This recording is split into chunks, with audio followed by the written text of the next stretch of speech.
Okay, so we have now removed everything. Everything is cleared out. Not necessarily the items that we chose to keep for storage for later options. And so this is how it looks now that it is cleared out. All of the carpet and everything has been cleared out. We do have a couple of items like take down the curtains. So my guys need to get that. And let's just take a walk through to see how everything looks before we actually start our renovation.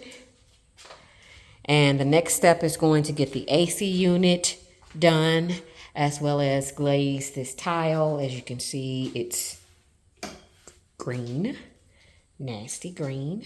And so we're going to refinish the tub and the tiles. And here's the room. That's not mold over there. That's some type of rust that's over there.